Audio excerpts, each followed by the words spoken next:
To this day, I still don't know what the true mission was. They called it environmental reconnaissance, a joke of a title. Even for special operations, this one felt wrong from the start. No standard debrief, no satellite recon, no mission patch. Just GPS coordinates, encrypted comms, and a verbal order. Enter, observe, report, no engagement. We were dropped at the eastern edge of Olympic National Forest by a blacked-out Chinook under a sky darker than usual. It was quiet, too quiet. The air was thick with fog and fir needles. My team, 4 men all season, moved in with typical precision. No talking, just hand signals and breath. The deeper we hiked, the more unnatural it felt. I'd been to Afghanistan, Iraq, even South America. Jungle, desert, mountain, you name it. I'd never felt anything like this. Not fear exactly, not at first, just stillness. A heavy watching stillness. We set up a forward observation camp by a rock outcrop we nicknamed the Knuckle. No sign of humans, no roads, no clearings. Just endless green broken by mossy stone and damp soil. But something was off. No wildlife. That first day, we saw no birds overhead, no squirrels in the trees, not even insects buzzing near the lanterns. When you've spent time in the wild, you know that's wrong. A forest without sound is either dead or hiding something. That night, as we rested, the fog rolled in heavier than any I'd ever seen. It swallowed light. I couldn't see the man next to me unless he moved. The fire barely gave off a glow. It was like the mist ate it. Then we heard it. A sound, not a growl, not footsteps exactly, but a pressure. A thud, slow and deep, like something huge putting its weight down with purpose. One after another, measure rhythm. Thud, thud, thud. Cruz, our sniper, scanned the tree line through thermal. Negative contacts, he said. No heat sigs. But we all heard it.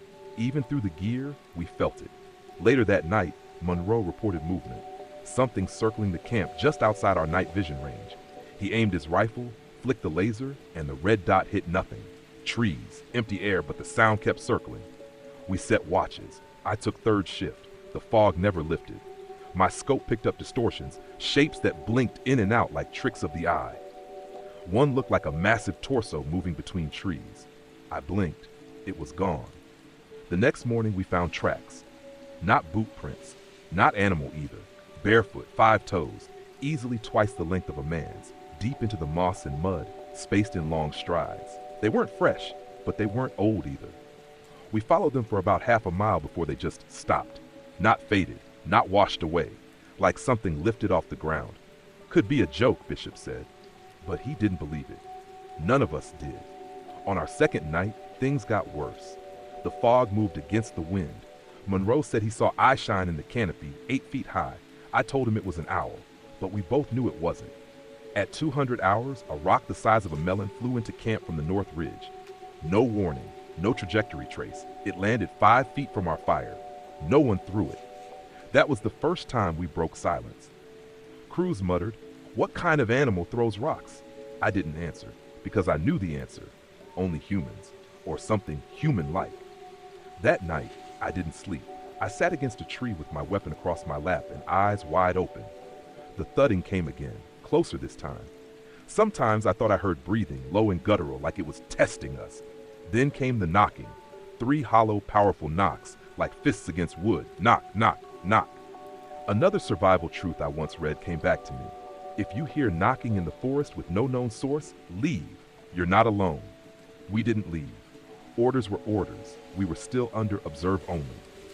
On the morning of day 3, we found the claw marks, 12 feet up a red cedar, 4 long gouges, deep and wide, freshly dug into the bark.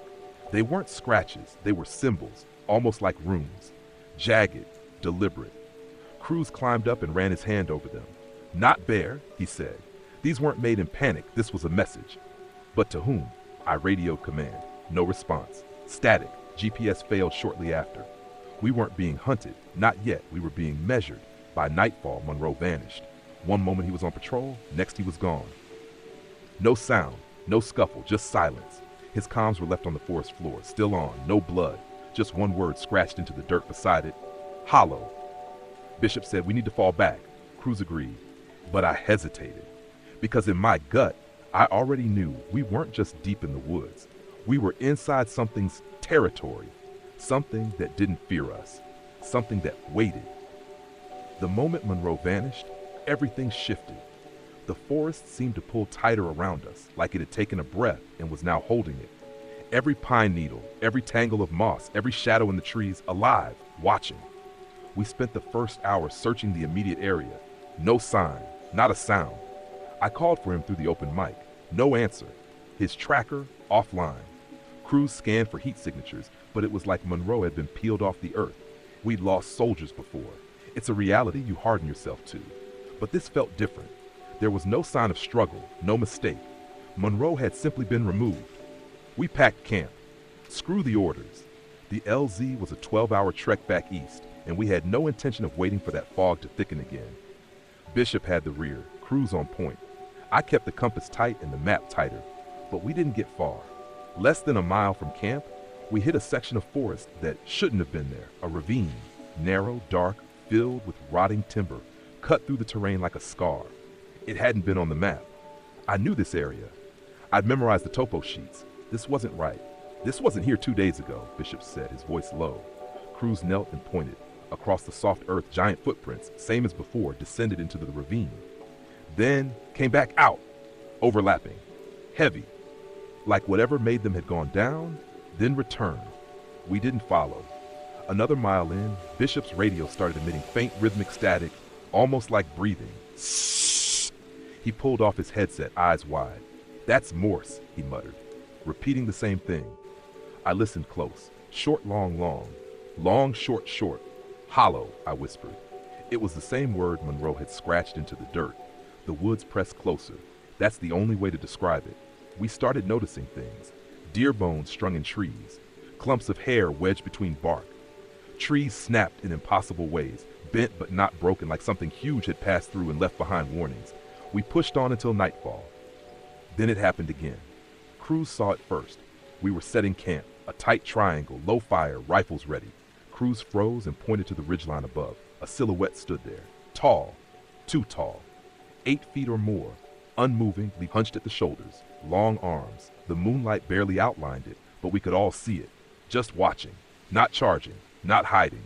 Then it moved, one slow backward step into the trees, and vanished.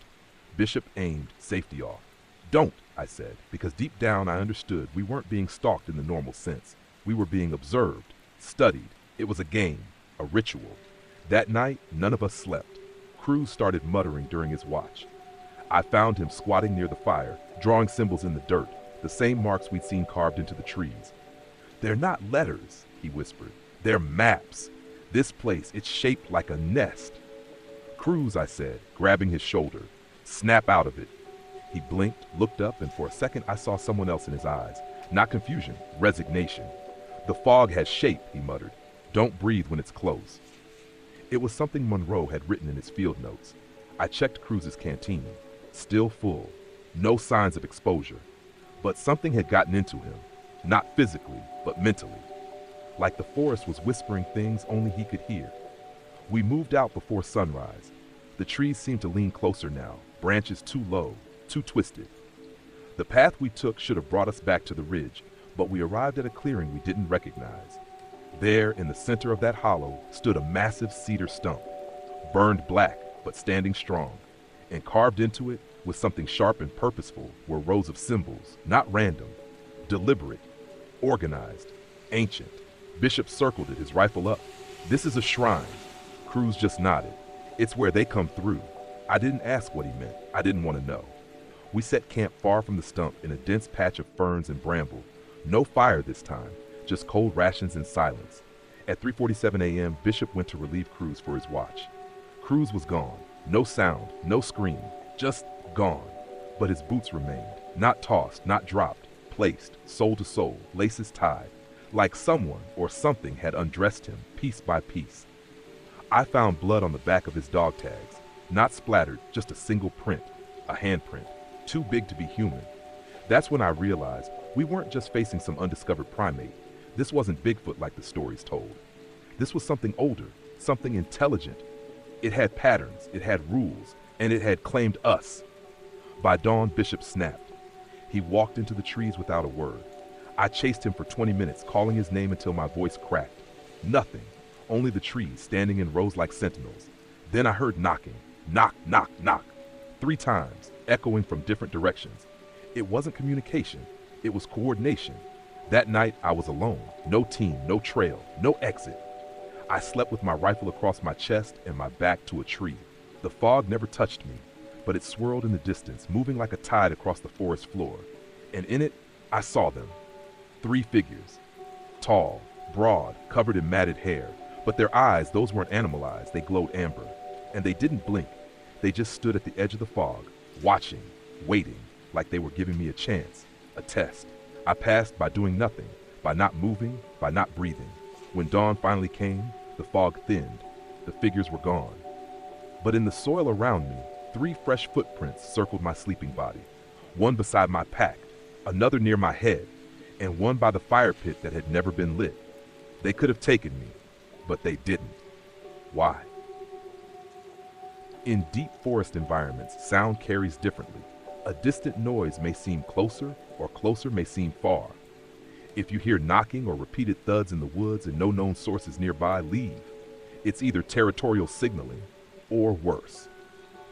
Some native legends describe skookum, beings of the forest, not just as animals, but as spirits capable of stepping between worlds. They don't kill for food, they take to protect their realm. I no longer think that's myth, I think it's warning. By morning, I was running on pure instinct. Every nerve felt peeled back, raw. My only priority now was to find elevation, see if I could get a signal, orient myself, anything. I climbed toward the nearest ridge, half hoping the thing I'd seen in the fog would come back and finish whatever this was. Anything would be better than the silence, the waiting. The climb took hours. My hands bled from gripping splintered rock and bark. Thorns tore at my sleeves, but I made it. The view should have been a relief. Rolling pines, distant peaks, the endless expanse of Olympic wilderness. But something was off. The terrain below wasn't what it should have been. A clearing that wasn't on the maps. Rivers where they shouldn't be. Landmarks erased. And in the distance, near the base of a distant hill, was a black shape. A stone structure. No, not stone. Something else. Something unnatural. It was enormous, with a squat rounded dome, like a massive eye had been pressed into the forest floor. Around it, smaller mounds and hollows, like nests. My binoculars gave me a better look, and that's when my breath caught. They weren't mounds, they were remains. Dozens of skeletal structures, huge rib cages, sunken skulls, arms as long as trees, all stripped clean, stacked with eerie precision, like grave offerings. And standing between them, moving slowly across the clearing, was one of them. Not a shadow this time, not a silhouette, a giant, easily 10 feet tall, with hair the color of dead moss, arms hanging past its knees. Its head was too small for its frame. No snout, no muzzle, just a wide, flat face, expressionless. But it moved with intent. It moved like it knew. I ducked behind the ridge and didn't move for hours. That night I built a small perimeter alarm from fishing line and utensils. It wouldn't stop anything, but it gave me the illusion of control. I stayed awake until my body gave out. Then I dreamed. In my dream, I was back at the base, a debrief room, fluorescent lights flickering above. But something was wrong. My commanding officer's mouth didn't move when he spoke, and his eyes, glassy yellow, watching. "I told you not to come back," he said, voice like cracking bark. "We made a deal. You broke the seal." I woke with a scream locked in my throat. The sun was high. Hours had passed. Something had moved the perimeter lines. But nothing was missing. No prints, no signs, except my boots. They'd been cleaned, polished, laid neatly beside my bedroll. I didn't put them there. That was when I stopped pretending this was still an operation. This was something else entirely. A ritual, a game, or worse, a test. By noon, I found a ravine filled with broken branches and moss, good cover. I crawled inside and found the remains of what must have been an old observation post. A rusted radio case, a decayed pack, even a nameplate, sunk that H. Waller.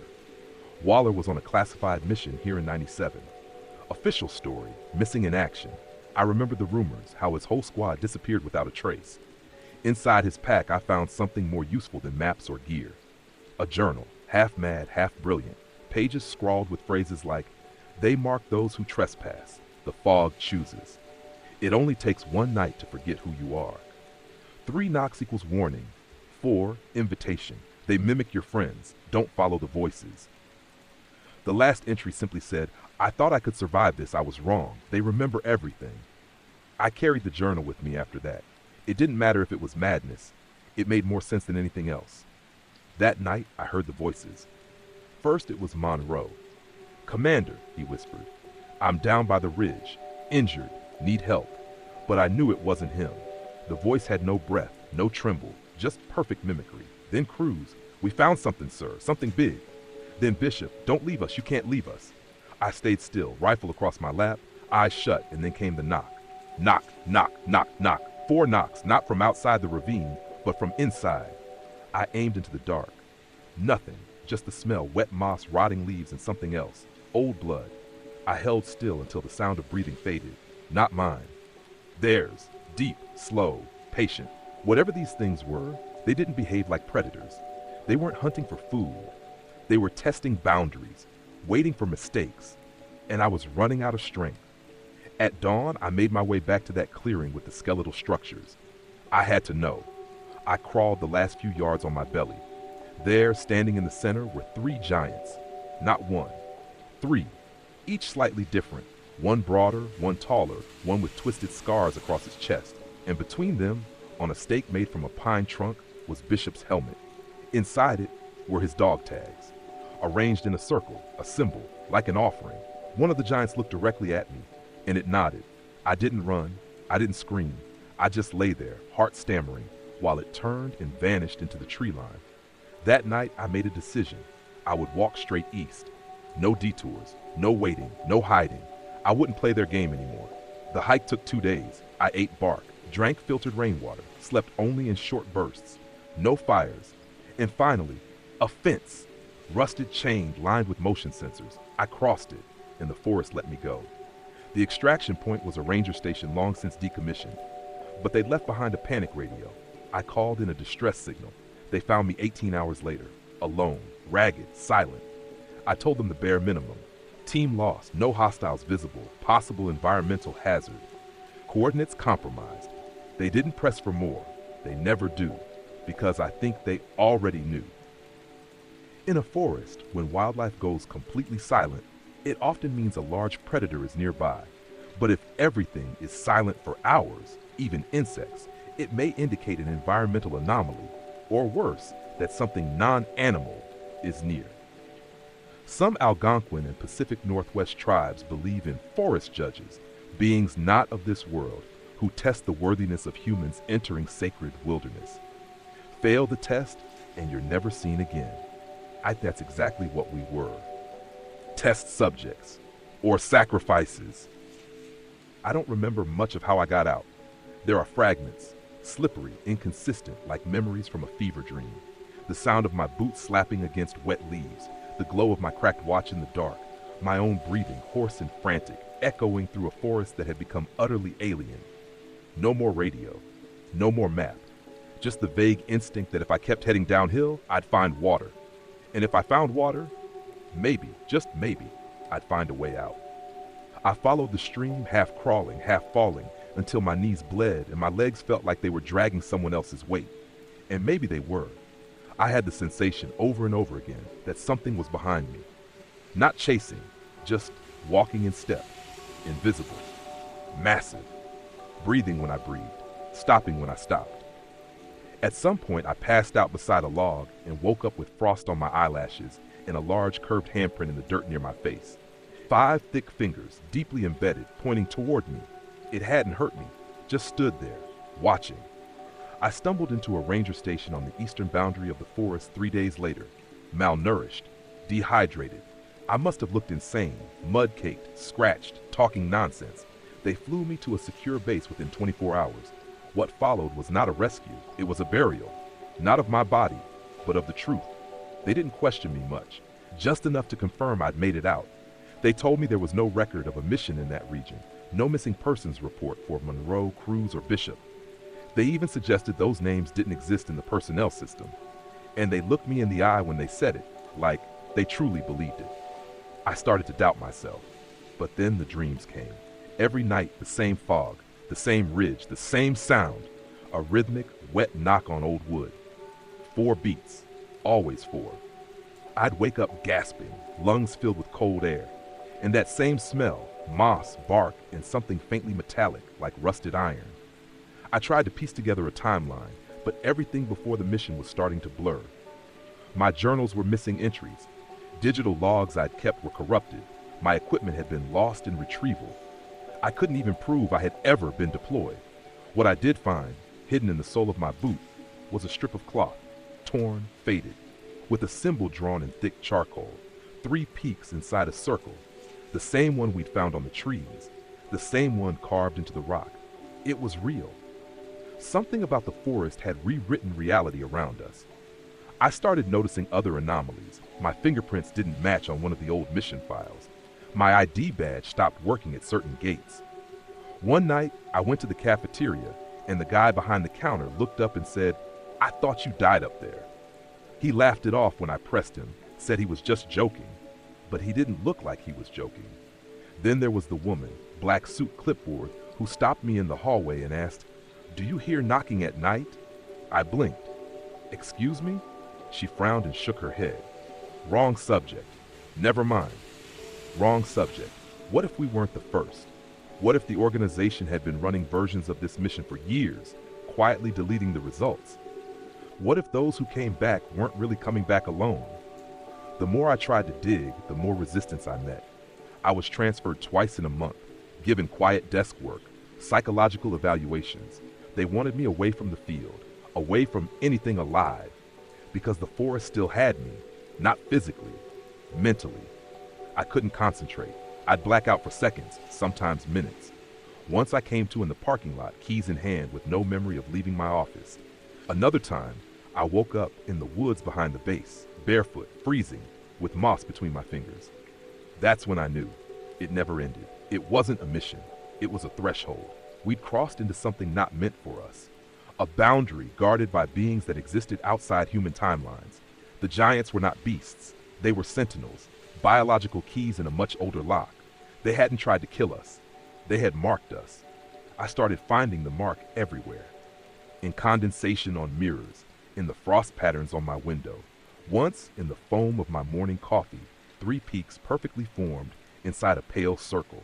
That night I checked myself into a remote cabin 200 miles from any forest. And still, at 2:13 a.m., I heard it. Knock, knock, knock, knock. 4 beats from inside the walls. Hypothermia doesn't always feel cold. Many sufferers experience disorientation, memory loss, or even a sense of warmth before collapse. It's one of the most silent killers in forest environments. Some ancient beliefs hold that certain places on Earth are thin, meaning the veil between worlds is weakest there. Those who cross such thresholds may return changed, not in body, but in perception. And perception, they say, can be contagious. I didn't speak to anyone for 3 weeks after they pulled me out. The debrief was cursory. Medical did their usual checks. Hydration, blood work, minor lacerations. My vitals were within tolerance. They asked if I'd seen combat. I told them no. That was easier than describing what had really happened. What would I say? That I'd seen giants watching me from the trees? That they played with sound, fog, and memory like puppets? That they wore the voices of dead men? Instead, I told them what they wanted to hear. Navigation error, equipment failure, unknown environmental stressors, lost contact with team. No one pressed. They nodded, stamped forms, gave me a psychiatric referral I never followed up on. But that wasn't the end of it, because they followed me home. Not the creatures, I hoped. The silence. That type of silence. The one that makes your hair rise and your teeth clench. It came back with me. I would be walking down the street in daylight. Then suddenly, no birds, no cars, no wind, just that unnatural pause, like the world holding its breath. I'd freeze. Wait. Then a bus would drive by or a plane would pass overhead and the moment would break. But each time it felt longer, more intentional. I started noticing symbols again, scratched into bus stops, park benches, the underside of my mailbox, like the ones I'd seen on the trees near the site. Simple lines, repeating triangles, circles broken at the top. Once I found one etched into the dust on my car windshield. That's when I moved, changed names, deleted every trace of my former assignments, but the silence still found me. Then 2 months ago, a package arrived at my P.O. box. No return address. Inside was a single item, Shauna Waller's field journal, the same one I'd found in that ravine, half buried in moss. Only this one had extra pages, pages I didn't remember seeing before. They were dated years after his reported death. Entries in a different hand, neater, tighter, as if written by someone with complete composure. They remember us, not individually, not like animals or enemies, more like residue. We carry the scent of the forest's memory, once marked, always seen. Leaving was never the end, it was the middle. They knew I would go, they knew I would come back. The giants are not alone, they are stewards, sentinels of a deeper mind, something ancient, something cold. Another entry was worse. I saw myself watching me sleep last night. Since then, my sleep's been fractured. I wake up to wet footprints in the hallway, a musky odor I can't place, scratches in the walls that weren't there before. I started keeping cameras, but the footage always glitches at 2:13 a.m., just static, and when the video returns, things have moved. A lamp overturned, my boots again arranged in front of my door, always polished. Sometimes I hear footsteps on the roof, not the creaks of weather or animals. Heavy steps, 3 beats at a time, then silence, then 4 knocks on the wall beside my bed. Always 4. That was the rule, wasn't it? 3 knocks equals warning, 4 equals invitation. And I'd heard 4 knocks the night before we first saw the fog. That was the moment it truly began. I remember something else now, something I'd forgotten, something my mind refused to hold. The base commander had warned us before the mission, not directly, but in his eyes, in his final words. "We don't own that forest," he said. "We rent it, and the landlords, they don't like guests poking around." At the time, I thought it was a metaphor.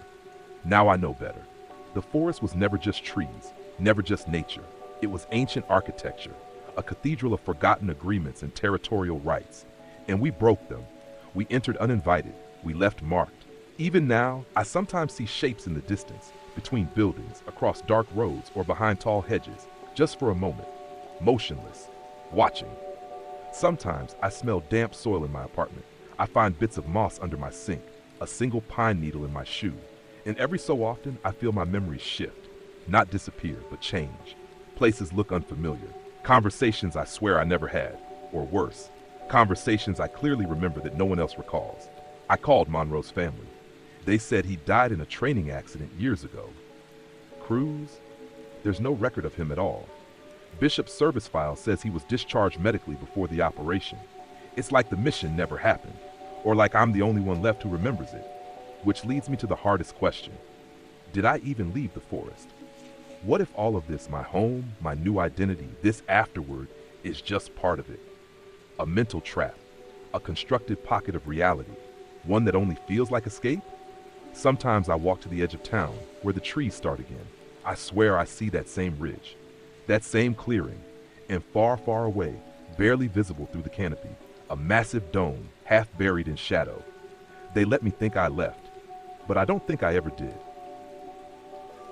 Some forests, especially vast temperate rainforests like those in the Pacific Northwest, create microclimates where fog and sound can behave in extremely unusual ways.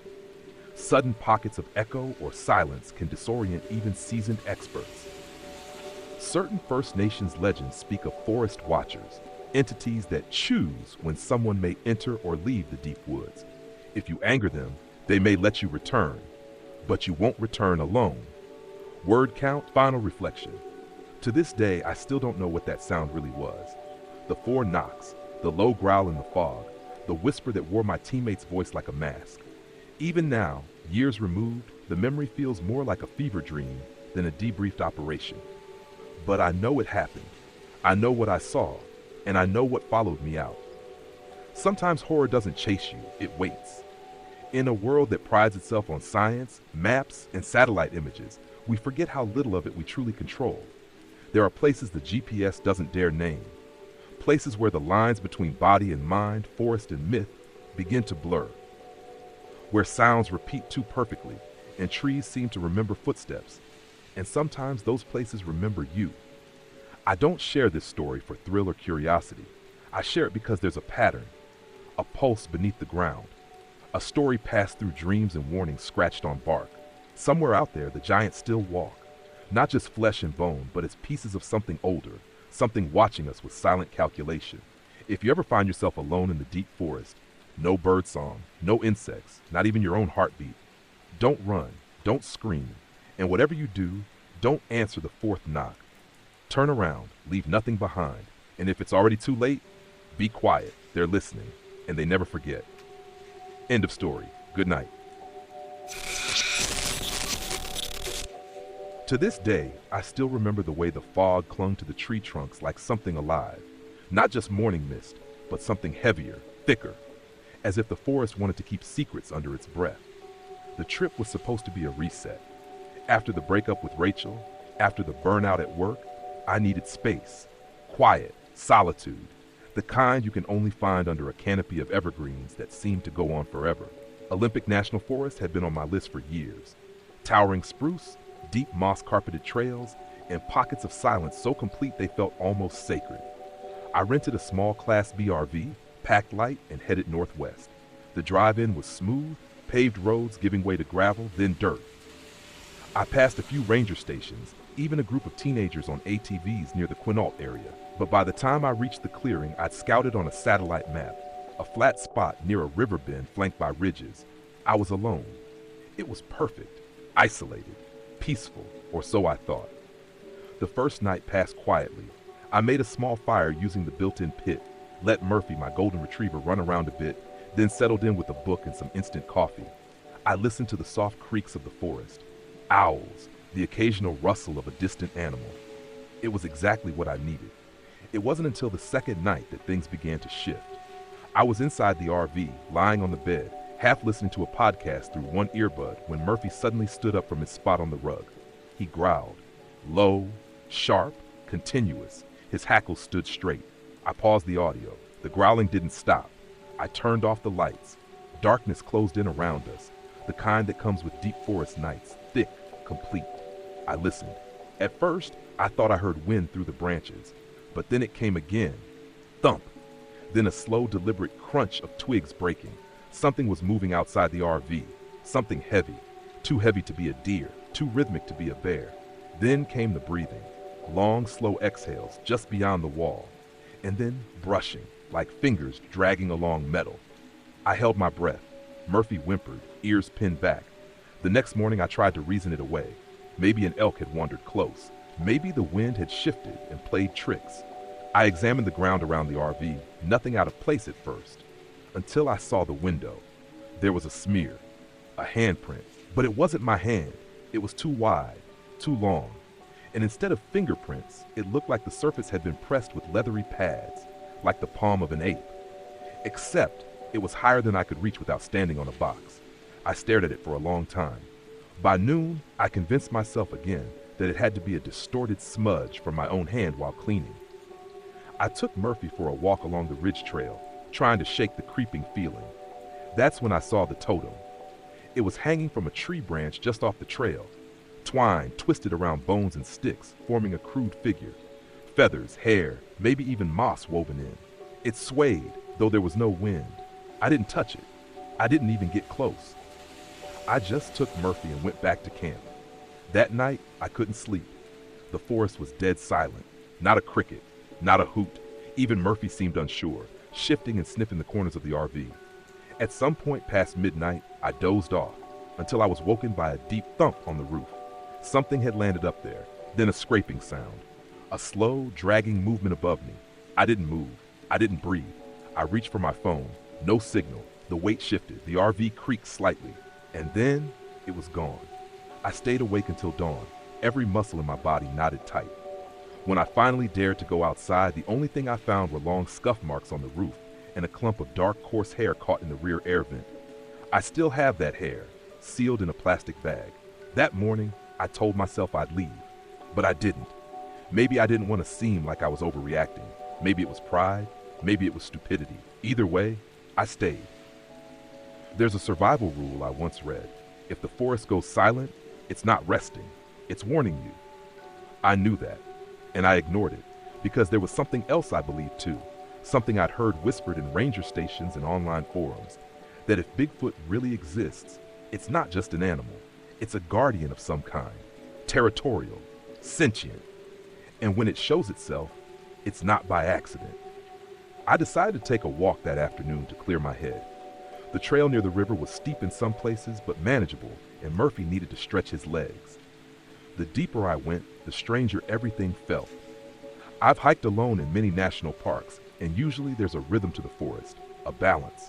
Birds call, squirrels scurry, insects hum. But here, everything felt muted, as if the forest were holding its breath. I reached a rocky overlook about half a mile in, and for a moment I let myself believe it was all in my head. Maybe the totem was just the work of another camper. Maybe the handprint was an illusion, a trick of condensation or dirt. I sat on a fallen log, Murphy resting at my feet, and watched the fog roll low between the trees below. That's when Murphy stood again, alert, staring into the woods across the ravine. His ears twitched. His body trembled. I followed his gaze. At first, I didn't see anything. Then, movement. A dark shape, too tall for a man, stepped slowly behind a fir tree. I stood up fast, heart slamming in my chest. It could have been another camper, I told myself. Maybe a hunter, maybe a ranger. But no one should be that deep in the woods without gear, without making a sound. I didn't wait around to find out. I clipped Murphy's leash back on and we hiked fast toward the RV. Back at camp, I tried to shake it off, but I kept glancing into the trees, expecting something to appear. Dusk came early under that canopy. I built another fire, higher this time, and tried to act like everything was normal. I even cooked a small meal and gave Murphy extra kibble. But the silence grew heavy again. As the night deepened, I locked up the RV tight. I left every light on inside. I even turned on the radio to some static-filled AM station, hoping noise would keep whatever it was away. It didn't. Sometime around 2 a.m., I was jolted awake by Murphy barking. A short, panicked series of barks that stopped instantly. I jumped up, heart in my throat. He stood rigid, facing the front door. Then came the sound, a single low knock. Not at the door, but at the rear wall. Then another, louder. 3 knocks, deliberate. The radio cut out. I stood frozen. I didn't dare move. I didn't even breathe. There's a survival fact I once read in a Forest Service guide. If you encounter a bear, make noise to scare it off. If it's a cougar, never turn your back. But if it's something you don't recognize, something not listed in the manual, you run. I didn't run that night. I waited in silence, staring at the shadows beyond the windows. Eventually, the knocking stopped. But I heard breathing again. Long, wet breaths, like air moving through a throat too large, too deep. Then, the most terrifying sound I've ever heard. It mimicked me. Not words, my voice. It said my name, twice. Not exactly human, not exactly right, but close enough to freeze my spine. I stayed awake until sunrise, clutching a flashlight and a camp knife I knew would be useless. When morning came, the fire pit had been disturbed. Rocks shifted, ash scattered in an unnatural spiral. The totem I'd seen the day before was now hanging from the door handle of the RV. I knew then, I wasn't alone. Something had chosen to let me know it was watching. To this day, I can still feel how the forest seemed to breathe that morning, as if it exhaled slowly when I stepped outside. I didn't pack up and leave. I should have, I know. Every instinct screamed at me to get in the driver's seat, start the engine, and put as many miles as I could between myself and that place. But something held me back. Curiosity, disbelief, maybe even denial. There's a strange logic that sets in when you're alone for too long. You begin to rationalize things that make no sense. You try to normalize the abnormal. And if I'm honest, part of me still didn't believe it was real.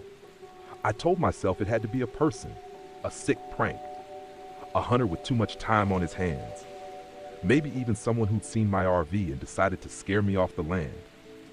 But that didn't explain the size of the prints I found that morning, stretching around the rear of the RV and looping out into the woods. 18 inches long, 4 toes, no claw marks. The steps were so far apart, I had to stretch my legs nearly to a lunge just to match them. Murphy wouldn't stop pacing. He sniffed the ground, the air, the fire pit. Every few minutes he'd stop and stare at the same patch of dense trees, tail stiff, body low. When I tried to guide him away from that direction, he whimpered but wouldn't budge. That afternoon, I hiked out toward the trailhead with my phone held high, praying for a signal. The sun filtered weakly through the canopy, turning everything into a muted, eerie green. I walked for over an hour, farther than I'd gone before, but still no bars. That's when I realized something strange. I wasn't seeing the same trail markers as before. The small orange flags I remembered from the hike-in were gone. I checked my GPS, but the blue dot blinked uncertainly, jittering in place. The path behind me suddenly looked unfamiliar. No broken branches, no boot prints. The forest was rearranging itself. Or maybe I was just turned around, but it didn't feel that way. Murphy started growling again. Then I heard it. 2 quick knocks on wood, then another, sharp and deliberate. Tree knocking. I'd read about it in fringe forums, part of Bigfoot folklore. Some claimed it was a form of communication, warnings, territory claims. I froze. A second set of knocks echoed farther to the left. They were flanking me. We turned back. I nearly jogged the whole way, heart in my throat. Murphy kept looking over his shoulder, growling between breaths. When we got back to the RV, I noticed something immediately. The door was open. I was certain I had locked it. I remember turning the key, double-checking. I approached slowly, calling out, but no response. Inside, the place was wrecked. Drawers pulled open. Cabinets swung loose. My duffel bag had been dragged to the floor. Clothes torn and scattered like nesting material. Even the mattress had been slashed, its foam guts spilling out in chunks. But worst of all, Murphy's leash was lying on the counter. I never left it there. I always hung it on the hook by the door. The realization hit me like a hammer. Whatever had been inside, it had touched his things. Murphy didn't bark. He didn't even go inside. He stayed outside the RV, tail low, ears flattened. I had to coax him in just to grab the essentials. My emergency sat phone, which now wouldn't power on, my knife, and a small bag of supplies. Then we left again. This time, I didn't try the trail. I followed the river. The water was low, flowing gently between mossy stones. I hoped it would lead me to another road, maybe a campground, anything. But within 20 minutes, I started seeing the signs again. Totems, hanging from low branches in silent clusters. Some had feathers, others bones. One had a piece of tattered cloth, red and blue, like it had once been part of a shirt. That's when I noticed the smell, like wet fur mixed with copper. Murphy began to whimper. I turned around, and he was gone. No bark, no yelp, nothing. I called his name, voice shaking. I scanned the trees. I dropped everything and ran in the direction I'd last seen him. Nothing, only silence. That was the moment I understood I was no longer dealing with an animal. Animals don't take things quietly. They don't leave you standing alone in the forest wondering if you ever had a dog to begin with. I searched for hours, calling, screaming, running in circles. I lost track of time. At some point, the sun began to dip behind the trees and the forest dimmed again. Then came the breathing, low, guttural, closer than ever before. I turned and ran. Branches tore at my arms. Roots snagged my feet. I stumbled, fell, scrambled back up. The sound followed, cracking branches, thudding footsteps, not running but moving with the terrifying confidence of something that knew I couldn't escape. Finally, I saw it, a break in the trees. The RV still standing in the clearing. I ran harder. I didn't look back. I slammed the door behind me, locked it, then shoved the emergency flare gun into my lap, hands shaking. For hours I sat there, pressed against the wall, waiting. I don't know when I fell asleep, but when I woke up, the forest was silent again, and Murphy was still gone. There's a strange belief in some tribal legends I read after the fact, that certain creatures in the forest are not just physical beings, but spirits tied to the land. They don't just observe, they test. They choose who stays and who never leaves. I think I was being tested. To this day, I still don't know why I stayed a third night. Maybe it was exhaustion, maybe shock. Maybe I hoped, deep down, that Murphy would return. I kept replaying every moment in my mind, every sound, every wrong turn, trying to make sense of it all. Logic was slipping away, replaced by a creeping numbness. I was becoming part of that forest, like everything else that didn't leave. The air was colder that evening. A mist began to creep in just after sunset. I lit the lantern inside the RV and kept the engine idling, ready to go. But I didn't move. I sat at the small table with a cup of instant coffee, watching the tree line. The silence had a different weight now. It wasn't empty. It was full of something I couldn't see, but that I knew was there. At exactly 9:43 p.m., the knocking started again. But this time, it wasn't at the rear. It was on the roof. 3 slow thuds. Then a scrape, like claws dragging across the metal. I grabbed the flare gun and backed toward the driver's seat. The RV shifted slightly, just enough for me to feel the suspension creak. Something was up there, heavy, moving, then silence. The moment stretched impossibly long. I held my breath, ears straining, and then with a sudden crash, the skylight above the kitchenette shattered inward. Glass exploded.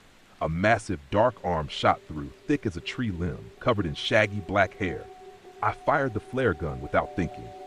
The bright red burst exploded just above the opening, searing the air and lighting the entire RV in crimson. There was a howl, unmistakable and guttural, not human, but close enough to chill the marrow in my bones. The arm yanked back. Smoke filled the RV. I dropped the gun and threw open the door, stumbling outside into the cold. I didn't care anymore. I couldn't stay. That thing had crossed the line. I sprinted through the clearing, not toward the road, but deeper into the forest. Away from the RV, away from the rules I thought would protect me. I ran blind. The trees blurred past. Branches lashed my face. The ground was soft and uneven. I slipped more than once, catching myself just enough to keep going. Behind me, I heard it moving. It was faster than before. It had dropped the pretense. It wasn't testing anymore. It was hunting. I veered left down a slope, my boots skidding in the loose soil. My chest burned, my lungs screamed, but I couldn't stop. Then, something caught my foot. I went down hard. The world flipped and I landed with a crack on my side, air punched from my lungs. I rolled into a ravine, hitting cold, wet moss and sliding further until I slammed into a rock wall at the bottom. For a moment, everything went black. When I came to, I didn't know where I was. The forest above loomed like a wall. The mist had thickened. My head throbbed. My leg was bleeding. But I wasn't alone. There was movement nearby, subtle, deliberate, a low grunt. I pressed against the rock wall, trying to make myself invisible. But something stepped into view at the edge of the mist. I only saw part of it. 7, maybe 8 feet tall, broad shoulders, long arms that nearly reached the ground. Its body was draped in hair, but the face, that face still haunts me. Almost human. Almost ape, but neither. The eyes were deep-set and intelligent. Too intelligent. It stared at me, and I swear, it tilted its head, like it was studying me, like it recognized something. I didn't move. I couldn't. Then it reached out, not aggressively, but slowly, as if offering something. Its massive hand opened. In its palm was Murphy's collar. The metal tag still had my number on it. I choked back a sob, frozen with fear, grief, and disbelief. Then it dropped the collar at my feet and turned. It walked away, disappearing into the mist as if it had never been there. I couldn't process it. Was this a warning? A gesture? An act of power? I didn't know, but it was clear I was being spared or studied. I stayed in that ravine until dawn. Eventually, I pulled myself out, crawling up the slope on shaky limbs. The forest felt thinner, not physically, but in presence, as if whatever lived in it had receded for now. I stumbled back toward the RV, unsure if it would still be standing. When I returned, it was quiet. The RV was intact but clearly marked, scratches across the hood, the side mirror torn off, the remaining windows cracked. Inside, the flare gun was gone. That morning, I finally got a single bar of signal, just enough to call for help. When the Rangers arrived, I told them about the break-in, the bear, the lost dog. I didn't mention the creature, not directly. You could tell they didn't believe me. One of them, older, with gray in his beard, looked at the totem I'd saved and said, "You're lucky. Most folks who run into the old ones out here don't come back." He didn't elaborate. Back in town, I filed a report. I even saw a vet about Murphy in case someone found him. But no one ever did. A few days later, I woke up with dirt under my nails and pine needles in my bed. I hadn't left my motel room. That's when I knew it wasn't over. Wilderness survival fact. Moving at night through unfamiliar woods drastically increases your risk of injury or disorientation. The best chance for survival is to shelter in place until daylight, unless immediate danger is present. Strange belief. Some First Nations tribes believe there are spirits in the forest that mimic voices or appearances to draw people deeper into the wild, where they are never seen again. To this day, I still don't know how I made it back to the town of Forks in one piece. The road seemed unfamiliar, even though I'd driven it just days earlier. It twisted strangely, like it resented being traveled again. Every shadow seemed to stretch too far. Every mile felt longer than the last. By the time I reached the edge of civilization, I was running on fumes, mentally and physically. I checked into a cheap motel and stayed there for 2 nights. I told myself I was recovering, but really, I was hiding. I didn't even call anyone. I couldn't bring myself to explain what happened without sounding unstable. I kept the RV parked behind the motel, away from view. I couldn't bear to look at it. Even after scrubbing it clean, the scratches remained, deep, jagged grooves that hadn't been there before. I stared at them for hours, tracing the patterns. They didn't look random. They looked intentional. Etchings, warnings, or perhaps messages. I wasn't just afraid anymore. I was altered. And the worst part? I couldn't prove any of it. I drove to the local ranger office and asked for updates. Anything about Murphy or strange activity in the Olympic National Forest. They were polite but distant. One ranger mentioned recent reports of bear sightings, but when I asked for more detail, he simply said, "It's not unusual out there.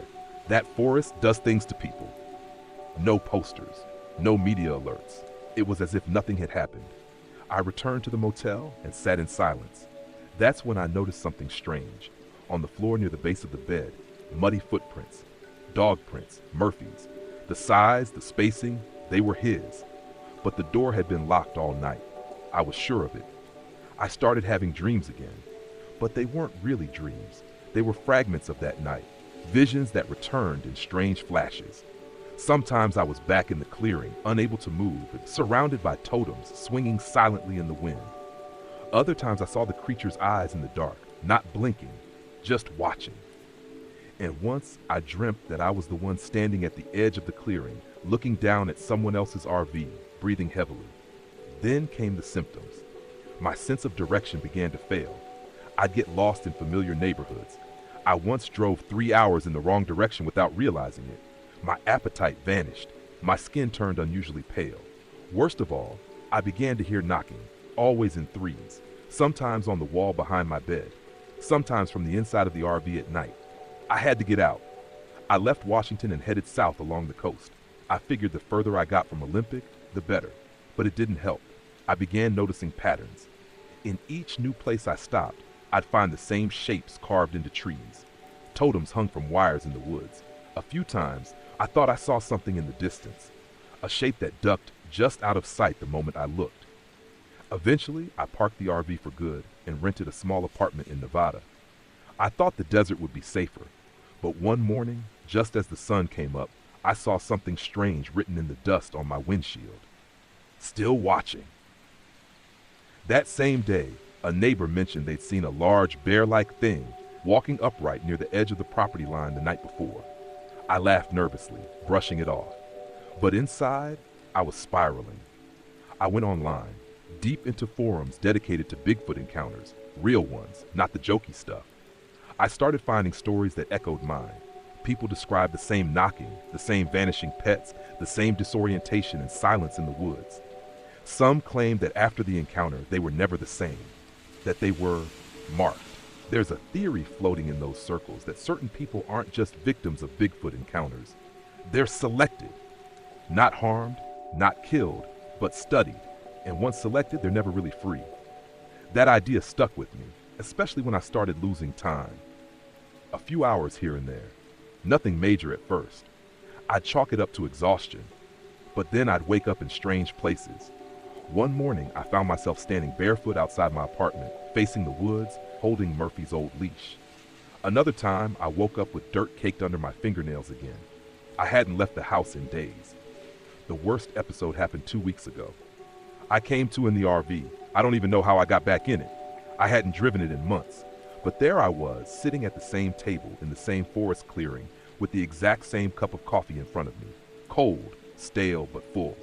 The forest looked identical. Even the air felt the same. Thick, watchful still. There were no signs of struggle, no creature in sight, just the eerie, suffocating sense that I was being inserted. I left immediately. This time I didn't stop until I reached a populated town. I ditched the RV there and took a bus back to Nevada. Haven't touched it since. I saw a therapist after that, told her it was all metaphor, an allegory about trauma. She nodded, scribbled notes, told me it was probably just PTSD from an animal attack. I didn't argue, but she didn't explain the knocking, or why Murphy's collar showed up on my doorstep last night, wrapped in moss. I didn't open the door, just stared at it through the peephole for hours. Because even now, especially now, I know it's not over.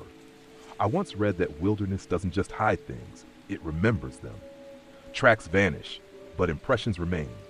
Forests carry memory in the soil, in the way trees lean, in the way birds suddenly stop singing. Wilderness survival fact. Moss tends to grow on the north side of trees in the northern hemisphere, but this isn't always reliable in dense forests where light is inconsistent. Experienced hikers use multiple signs to navigate, not just one. Strange belief. In some indigenous legends of the Pacific Northwest, Bigfoot is not a creature, but a witness, an ancient guardian that observes the world from the shadows, remembering every human it sees. They say that once you meet its eyes, it never forgets you. To this day, I still don't know why I returned to the forest. Maybe it was guilt, maybe it was the sleepless nights, or maybe, deep down, it wasn't a choice at all. It felt like gravity, like something pulling me back. A thread stretched taut between my spine and the Olympic National Forest, trembling, demanding resolution. I didn't tell anyone. I simply packed a small bag, rented a nondescript SUV, and drove northwest until the trees swallowed the road. The deeper I went, the more everything felt familiar, like the forest had been waiting for me, watching my slow, inevitable return. The air was heavier this time, wetter, like the mist was denser with memory. The canopy overhead wept soft droplets that pattered on the windshield as I crossed the unmarked fire road leading toward the clearing. When I reached it, my old campsite, it was like stepping into a forgotten dream. The RV was gone, of course. Towed or scavenged, I couldn't be sure. But the forest had reclaimed the spot almost completely.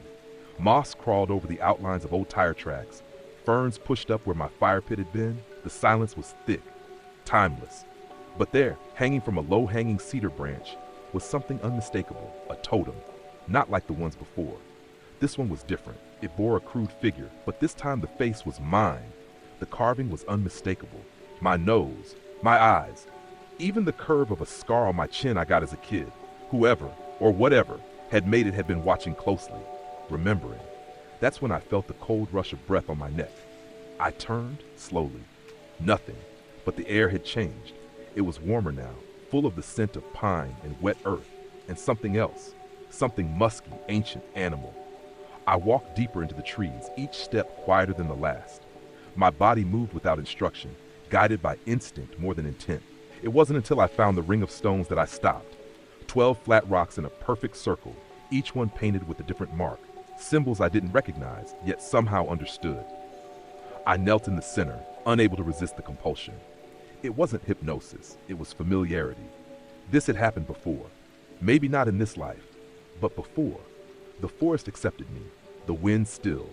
The branches ceased to creak. And for the first time in a long while, the forest spoke, not in words, but in presence. The clearing darkened unnaturally, and then I saw them, eyes. Dozens of them glowing faintly from behind the trunks, not red, not yellow, but silver, reflective. Human shape, but not human, towering, motionless, watching, and from between two trees stepped him. The one from before, taller than I remembered, broader, the same dark matted fur, the same strange, nearly human eyes. He stared at me and I realized this wasn't a predator, it was a sentinel.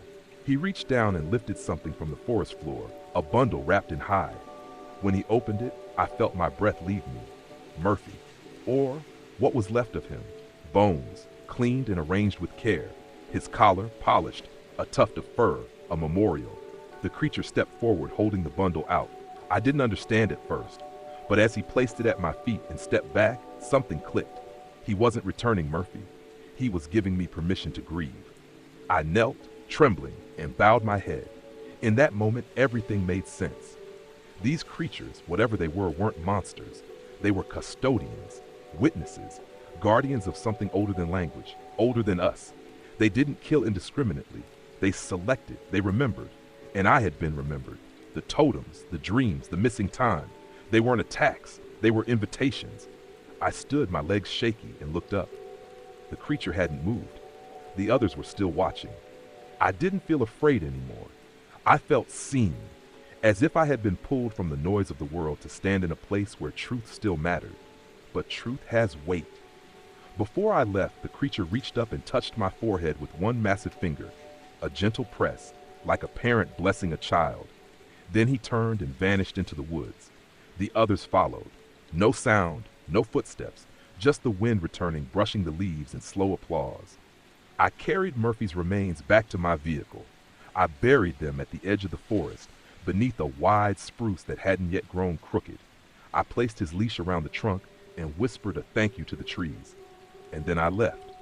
But I haven't really returned. Not in the way most people would understand. I walk through the world with one foot still in that forest. I see things I shouldn't. Hear knocking when I'm alone. I find markings on lampposts. I wake up with soil under my nails. And sometimes in the middle of the night I smell pine and moss and musk, and I know he's near. Watching.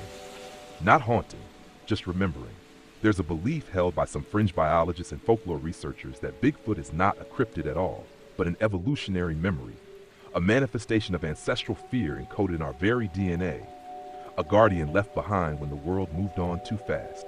I used to think that was nonsense. Now, I think there are some forests you don't walk out of unchanged. Wilderness survival fact: if you find yourself lost in the woods, following a stream downhill often leads to roads or inhabited areas.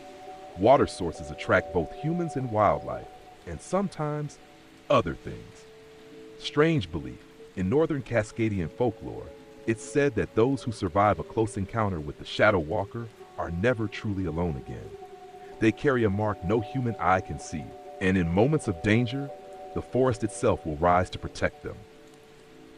300-word calm conclusion. It's been almost a year now.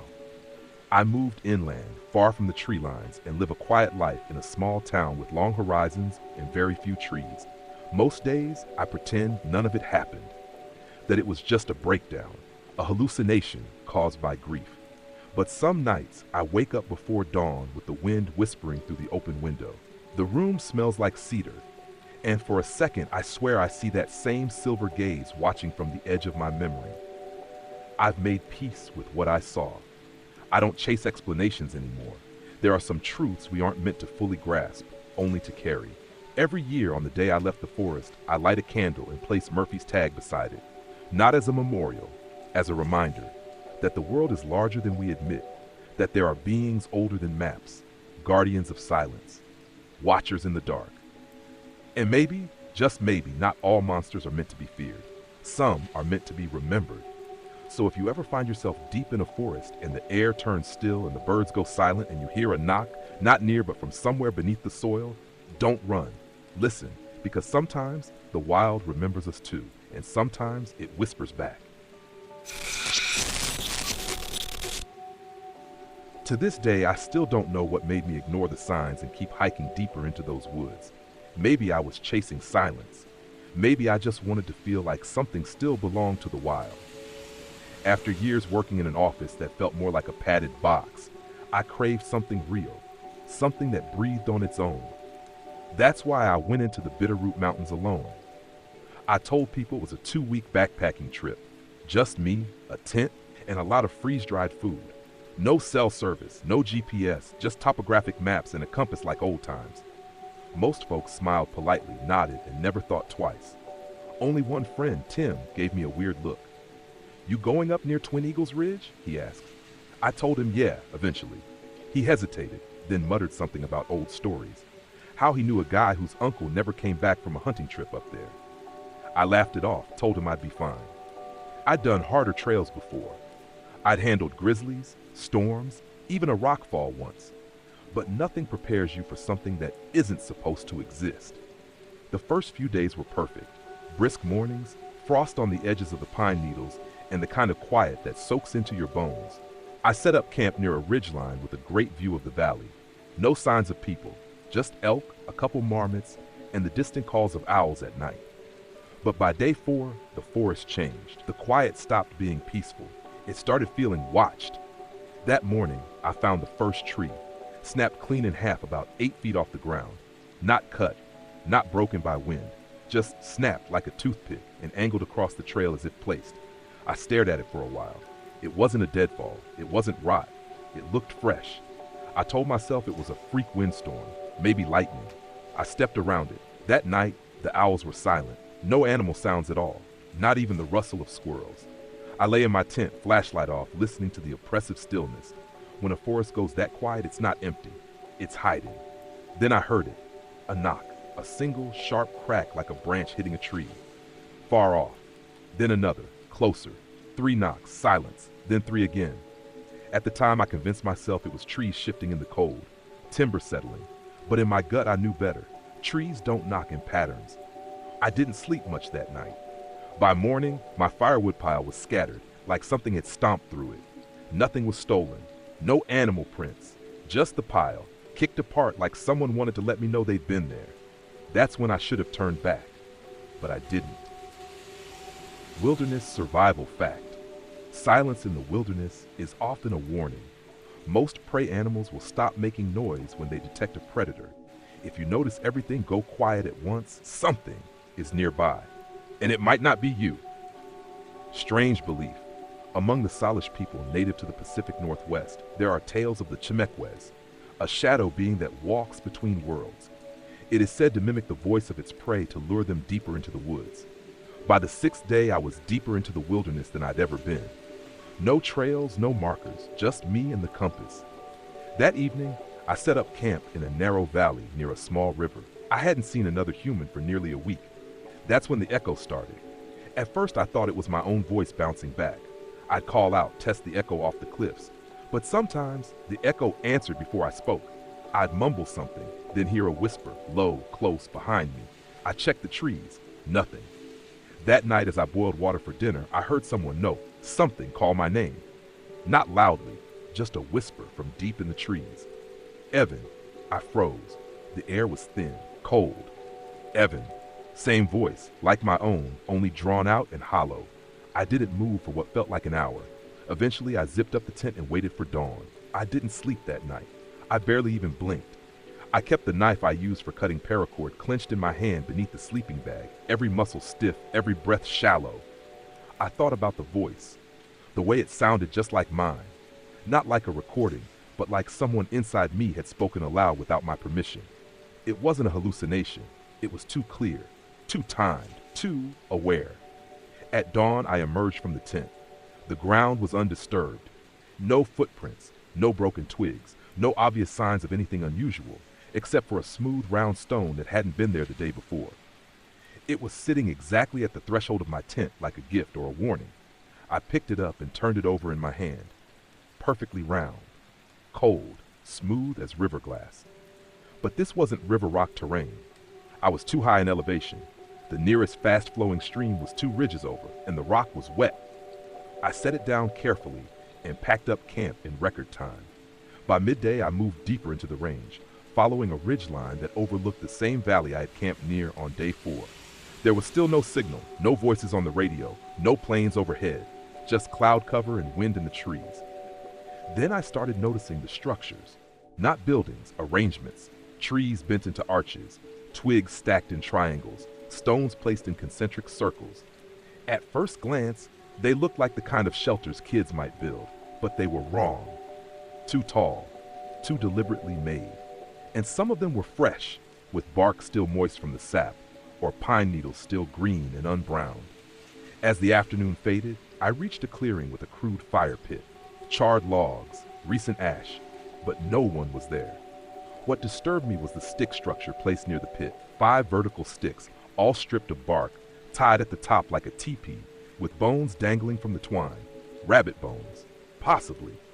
They were small but clean, not gnawed, arranged like chimes, and they clinked softly in the wind. I didn't unpack that night. I moved another 2 miles before stopping. I didn't want whatever made that thing to know I'd seen it. But something already did. I camped just off the trail under the cover of dense spruce. I avoided making fire, ate in silence.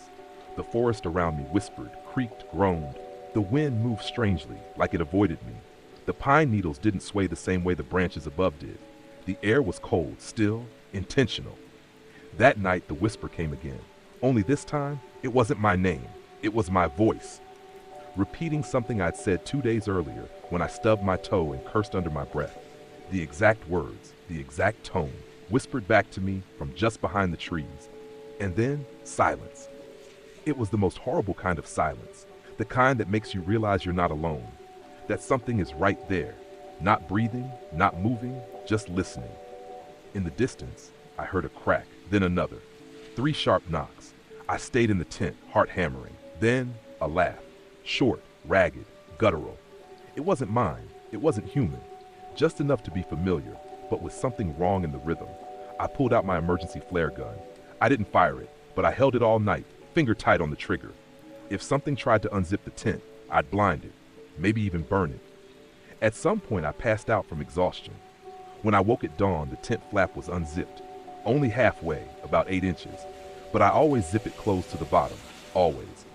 There was a handprint on the fabric just above the zipper, but not a full hand, just 4 fingers, no thumb. Worse still, my pack was missing, not just moved, gone. I found it 50 yards away, hanging from a tree by the straps, like someone had lifted it and hooked it onto a branch 12 feet off the ground. Inside, nothing was taken, nothing except my journal. I'd been writing in it every night, thoughts, coordinates, weather notes, and now it was gone. Every page. The weight of being watched pressed down harder than ever. I decided I had to get out. I plotted a shortcut down the western slope that would cut 3 days off the return journey. But that meant no trail, no campgrounds, just wild country. But I didn't care. I didn't want trails anymore, because trails meant people. And this thing, it mimicked people. Wilderness survival fact. When traveling alone, it's critical to never keep all essentials in one place, especially food, signaling devices, and maps. Redundancy can save your life if an animal or something else takes your pack. Strange belief. In Cree folklore, there are stories of the forest echo. It is said to be a spirit that doesn't hunt with claws, but with memory, mimicking your words, your loved ones' voices, even your thoughts. To hear yourself call from the trees is to be marked. That day I started down the slope. It was harder than I expected. Loose rock, steep drops, and slick moss. Twice I slipped and cut my hands, but adrenaline kept me moving. I made it about 7 miles before the sun began to set, and I found a dense cluster of old cedar trees to make a cold camp. No fire, no food. I just curled under my tarp and waited for the night to pass. But the forest didn't want to let go of me yet. At some point near midnight, I heard a whistle. Just a short one, high-pitched like a bird. Then another, then 3 knocks. Then my own voice whispering, "I think I'm being followed." That's what I wrote in my journal on day 4. I never said it aloud. I never said it at all. The next morning, the mountain fog rolled in so thick it's like the forest itself was breathing on me. Visibility dropped to less than 20 feet. The trail, what little of it I had tried to follow the day before, was gone, erased by mist and shadows. I tried to stay calm, but every branch looked like a figure. Every rustle in the undergrowth snapped my attention like a twig underfoot. I knew I was being hunted now. I didn't know what it wanted. I only knew it didn't mind being seen anymore. I made my way along the slope, compass in hand, eyes flicking left to right constantly. I tried to keep moving, tried not to stop, but something inside me said I was already too late. By mid-afternoon, the fog had thinned, but not the pressure. It was like I'd wandered into some invisible cage. The woods were no longer the woods. They were a trap. That's when I saw the footprint. Not just one, a set, massive, sunken into soft mud beside a gnarled tree. Easily twice the length of my boot, with 5 long toes and a heel so deep it could only belong to something heavy. I crouched beside it. It was fresh. The edges were still collapsing. Whatever it was, it had passed through just minutes earlier. I backed away. I didn't need confirmation. I already knew. My mind had been trying to deny it for days, but now it was done pretending. This wasn't a bear. This wasn't a person. This wasn't a trick. It was real. Bigfoot or something like it was here, and it was hunting me. I didn't run. Not yet. Instinct said to stay silent. I moved carefully downhill, following a dry creek bed for half a mile, keeping low and away from the open. That's when I noticed the trees had gone dead silent again. And then came the knock. Closer than ever. Once, twice, 3 times. I froze. Above me on the ridge, movement. I saw it through the trees. A hulking silhouette, 7 or 8 feet tall, covered in dark, matted fur. Arms longer than human. It moved smoothly, almost silently, with a kind of patience that chilled me more than a charge ever could. It watched. Then it vanished behind the trunk of a massive Douglas fir. I took a step backward, slipping slightly on loose shale. Rocks tumbled, my heart stopped, and the knock came again, below me this time. It was circling. I turned and bolted. I don't remember how long I ran, only that my lungs burned and my legs were bleeding from unseen branches. Eventually, I stumbled into a narrow ravine and fell hard. My ankle twisted beneath me. I screamed and crawled behind a moss-covered log. I listened. Branches broke high up the slope. Something massive moved, snapping brush without care for stealth now. It knew I was down. It was coming. I scrambled along the ravine, dragging my leg. I found a shallow overhang, almost like a cave, and squeezed inside. The ground was soft and smelled of rot. Bones littered the back of the crevice, tiny ones. Rabbit, maybe? Bird, and something else. A small boot, child-sized, untouched by time, untouched by nature, like it had been placed there. That's when I saw the carvings, dozens of them on the stone wall. Crude, etched figures, tall ones with round heads and long arms. They surrounded smaller figures, encircling them, trapping them, and above them all, the word listen, scratched over and over in different sizes. Listen, listen, listen. Then I heard my father's voice. Evan, come on, son. It's time to go home. It echoed from outside the cave, my father's voice. But he'd been dead for 3 years. I didn't move. Then came my mother's voice, soft, warm, frightened. Sweetheart, it's okay now. Just come out, please. I clenched my jaw so tight I thought my teeth would crack. It wasn't them. It was it. And then I heard me, Evan. I called to myself from outside. Are you there? I'm scared. Help me. It was my voice, but younger and trembling. I curled into the back of the cave, covering my ears. The knocks began again, this time in a circle around the cave. 7, maybe 8 distinct hits, spaced like centuries. Then silence. It didn't try to come in. It didn't have to. It waited. Wilderness survival fact. When injured in the backcountry, seeking shelter is crucial. Avoid caves if you can. They're often occupied by wildlife or structurally unstable. However, if no other options exist, stay near the entrance, out of sight, but within escape range. Strange belief. Some native stories from the Pacific Northwest speak of creatures that live in sound itself. Not spirits, but listeners. They don't hunt like animals. They remember every sound you make, every word, and eventually they use your own voice to call you into the dark. That night stretched beyond reason. I hallucinated. I must have. I saw shapes in the dark, eyes blinking from within the carvings. I saw myself standing outside the cave, looking in, smiling. It never entered, but it never left. At some point before dawn, exhaustion finally took me. I awoke to silence and the taste of blood. I had bitten my tongue in the night. The sun had risen. The woods were still. The whispers were gone. But the echo of that voice, my voice, still bounced inside my head. When I crawled out of that crevice, I didn't feel relief. The daylight didn't make anything safer. It just revealed how alone I truly was, how far from help, how far from understanding. There were no search teams, no helicopters, no rangers, just me, limping through an old forest that didn't want me here. I followed the ravine until it fed into a slow-moving creek. The water was icy, clear, and as I knelt to drink, I noticed a series of scratches along the stone beside it. Deep grooves like claw marks, but too regular, too clean. Not bear, not cougar, and far too wide. The mud around the creek was disturbed in long strides. Whatever it was, it hadn't stopped moving. It was still ahead of me, or maybe it had looped around. I moved more slowly now, ankle throbbing, ears straining for the smallest sound. I started to notice strange things I'd overlooked before. Trees with their bark peeled in spirals, as if twisted by enormous hands. Clumps of moss stacked neatly like bedding. Rocks placed in lines too straight to be random. It was building something, or marking something. A mile downstream, I found the remnants of a campsite, torn nylon, a broken metal pole, an old enamel cup half buried in the dirt. The fire pit was scattered, the logs blackened, but no sign of a body, no bones, no blood, just absence. I checked the cup. Inside, scratched into the bottom, were the words, "Don't answer yourself." I dropped it instantly. By now, the forest was changing. The trees grew thicker, darker, moss hung like curtains. Sunlight filtered through in narrow shafts, but it did nothing to warm the air. The smell had changed too. Less pine, more earth, rotting bark, mushrooms, wet fur. Every now and then I heard something moving just behind me. Never running, never crashing, just following. I didn't turn around. I wouldn't. That because if I saw it again, clearly, then it would mean this wasn't just some fevered terror. it would be real. And real meant I wouldn't make it out. Near midday, I tried the emergency signal again.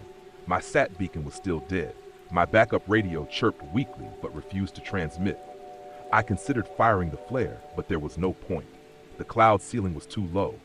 Even if someone saw it, it might take days to reach me, and I didn't have days. That evening, I came across something I still don't have words for. It was a clearing, wide and unnaturally circular. At the center stood a massive standing stone, cracked down the middle like it had been struck by lightning. Around it were smaller stones, all about waist high, arranged like chairs facing inward. And carved into the center of the standing stone was a shape.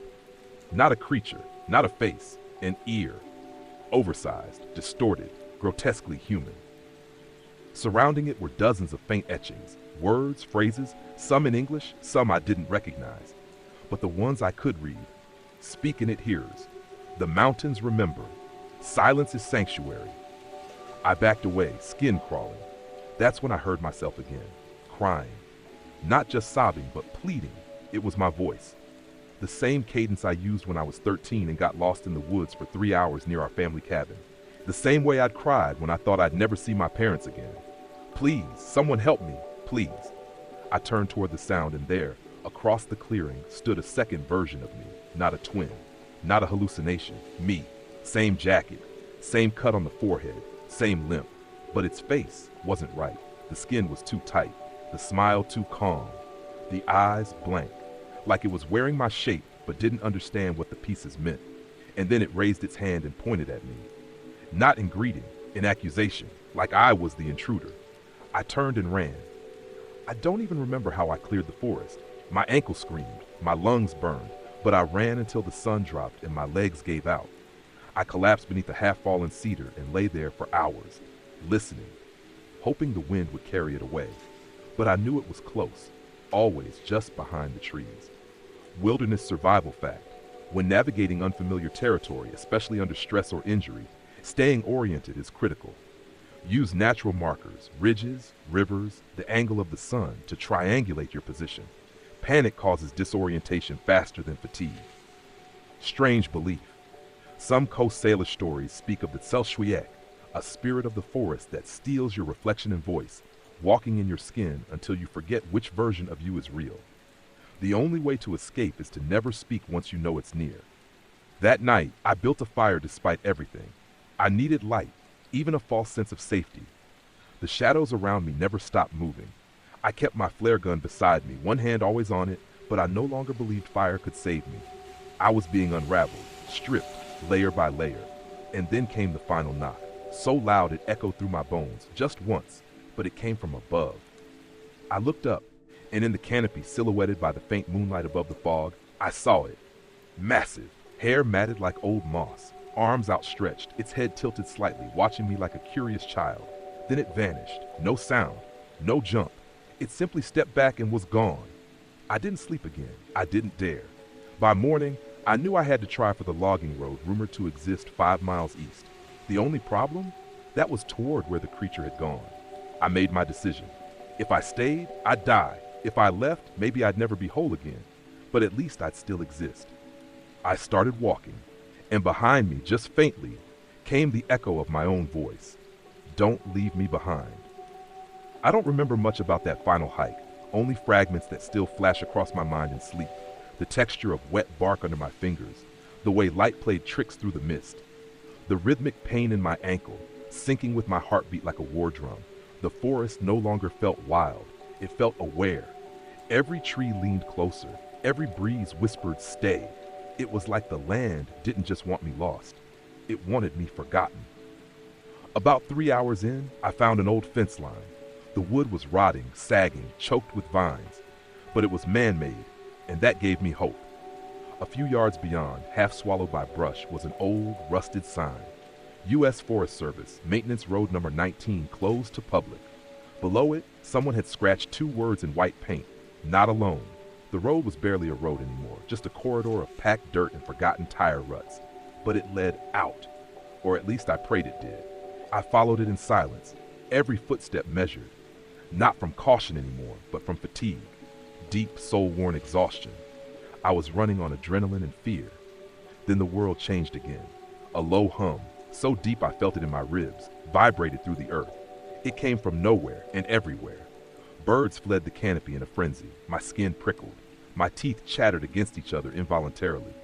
The hum rose, then dropped, like something vast moving beneath the ground. That's when I saw them. Figures, along the tree line, standing in silence, too far to make out their features, but every one of them looked like me. Same build, same jacket, some limped, some stood still. One raised its hand in a wave so slow it made my stomach twist. I squeezed my eyes shut. I kept walking. One step, then another. The humming faded. When I opened my eyes, the figures were gone. I was alone again. But I'd crossed some kind of boundary. I could feel it in my bones. And soon I heard the low grumble of an engine. I nearly collapsed in the road. It was a U.S. Forest Service vehicle, one of those older green pickups with a yellow crest on the door. A ranger stepped out, mid-40s, skeptical look. I tried to speak, but my throat was dust. All I could do was lift my hands and cry. She rushed me into the cab, asked where I'd come from. I tried to answer, but all I said was, "Don't listen. Don't answer it." That seemed to spook her. She drove in silence for a long time. Eventually, she radioed something in, spoke in code, I think. We reached a ranger station by early evening. They gave me water, food, and a scratchy wool blanket. Medics checked my ankle, said it wasn't broken, just sprained. Lucky, they said. I didn't feel lucky. The questions came next. Where had I gone? Why didn't I stick to the roads? Did I encounter wildlife? I tried to explain, but stopped. Their faces shifted when I mentioned the voices. The second me, the carved stones. They didn't scoff, they didn't laugh, they just stopped recording. One older ranger, gray-haired and quiet, pulled me aside after the others left. He poured coffee and sat across from me. He said, "You were in the old growth?" I nodded. He leaned in close. "Did you speak back?" I hesitated. "No, I heard it, but I didn't answer." He exhaled slowly. "Good. Don't, ever." Then he stood and left without another word. I was flown to a hospital the next day. The story in the official report? Lost hiker found disoriented in Olympic National Forest. Dehydration, possible hallucinations, exposure. They never mentioned the campsite, or the carvings, or the creatures that wore my voice. But something followed me out. I know it, because 3 nights after I got home, I heard it again. Standing outside my window, knocking once, twice, 3 times, and then my own voice whispering from the dark, "Evan, I'm still lost." Wilderness survival fact. In situations of high psychological stress, such as prolonged isolation, exposure, or dehydration, the brain can manifest auditory hallucinations. But patterns, repeated messages, or voices that mimic real people may point to something beyond standard trauma responses. Always document what you heard, but be cautious about who you tell. Strange belief. In some obscure Alaskan and Pacific Northwest folklore, there are tales of forest mimics. Not just shapeshifters, but echoes of people who got lost and were never found. These copies roam the woods, calling out familiar voices, trying to lure others off the path. If you answer them, you give them permission, and they might never stop following you. It's been 2 months. I sleep with earplugs now. I haven't gone near the woods since. But sometimes when the wind picks up, I swear I hear footsteps pacing the edge of my yard, always just outside the motion sensor's reach. And I know one day, I might answer by mistake.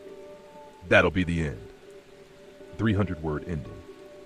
I've often wondered if the forest did something to me, or if it just revealed what was already waiting, what part of myself it saw and chose to echo. There's a calm now in my life, but it's not peace. It's the stillness of knowing you've left something unfinished. That something ancient and intelligent once noticed you, and maybe copied you. I don't tell people the full story anymore. What good would it do? They'd laugh, or worse, believe me, because belief is how these things spread. You believe in them and they believe in you. That's how the voices return. That's how the knock comes again. When I walk by mirrors now, I sometimes hesitate, just long enough to wonder if the reflection is exactly right, if the eyes move the same, if the smile matches mine. I always walk away before I find out. I haven't spoken to myself in weeks. Not even under my breath. I'm afraid of what I might answer. The forest is still there. Olympic National Park, wild, majestic, mysterious. Tourists go every day. Hikers disappear every year. Most are found, some are not. And sometimes the ones who do return aren't quite the same. So if you ever find yourself out there alone and hear a voice calling from the trees, especially if it sounds like someone you know, remember this: don't speak, don't answer, and whatever you do, don't listen if the voice sounds like your own. Most people think scientists are cold, rational thinkers, that we only chase data, never ghosts. But I can tell you with certainty, the most dangerous thing you can bring into a place like Olympic National Park isn't a camera or a weapon. It's assumption. We assumed we understood the land, the wildlife, even the silence. But when you spend enough time in those deep forests, sleeping under moss-draped branches older than your country, hearing things that don't match any known biology, you start to feel small in ways you weren't prepared for. My name is Dr. Eric Hammett. I hold a PhD in zoology, and until recently, I was a field researcher contracted by the Cascade Biodiversity Initiative. Our goal was simple: investigate a sudden collapse in deer and elk populations across the northwestern quadrant of Olympic National Park. The pattern wasn't consistent with predation or disease. Something else was happening, something none of our models could explain. We formed a 5-person expedition unit. Myself, leading, Dr. Nina Cho, our ethnobiologist, Logan Prince, our tracker and survival expert, Robin Anwar, a sound engineer studying migratory bird calls, and Dante Holloway, a park liaison with knowledge of local First Nations oral traditions. We set out mid-September, peak fog season. Our base camp was a clearing-off trail, somewhere between Deer Ridge and the less-mapped timberline known as Whistler's Divide.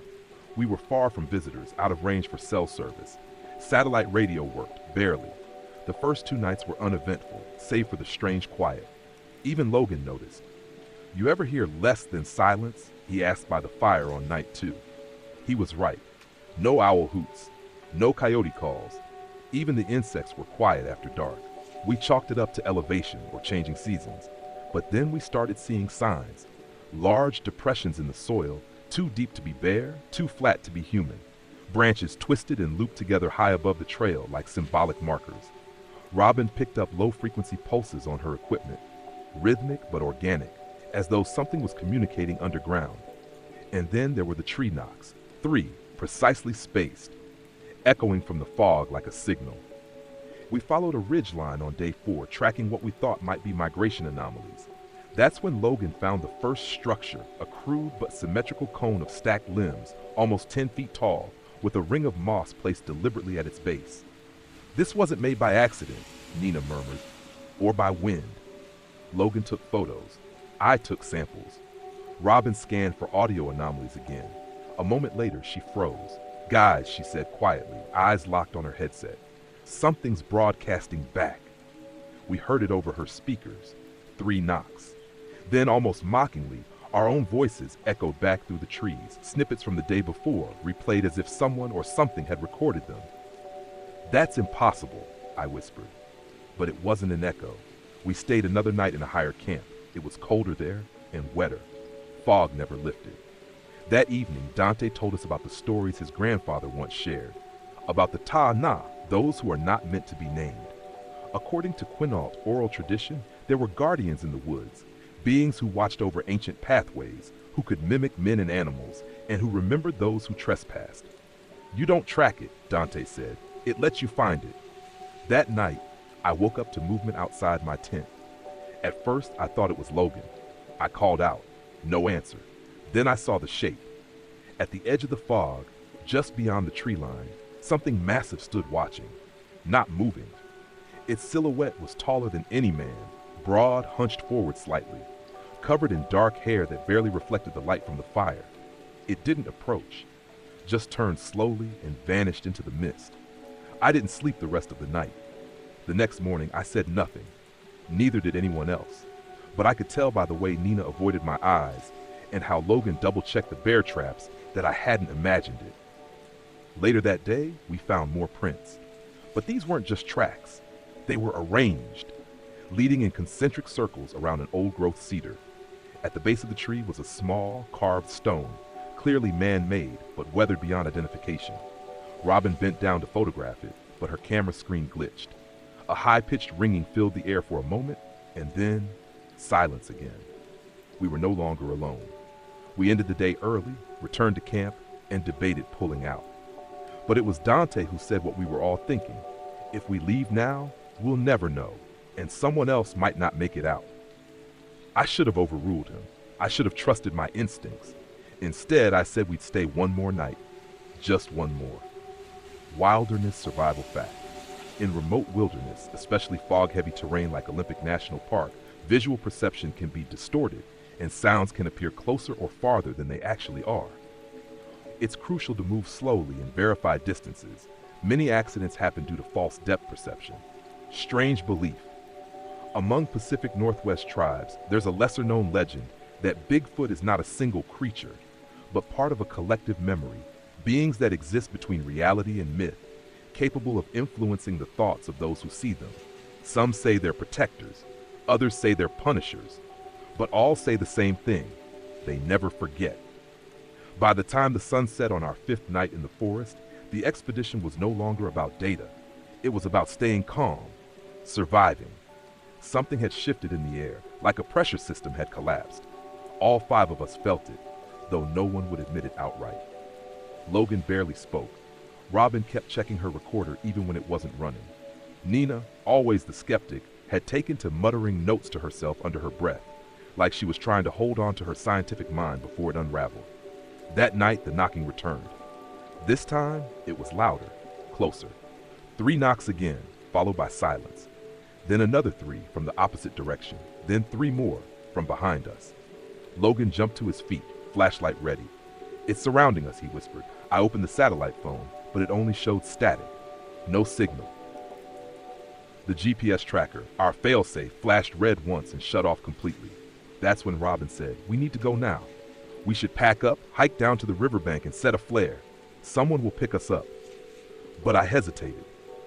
Not because I disagreed, but because I realized something terrible.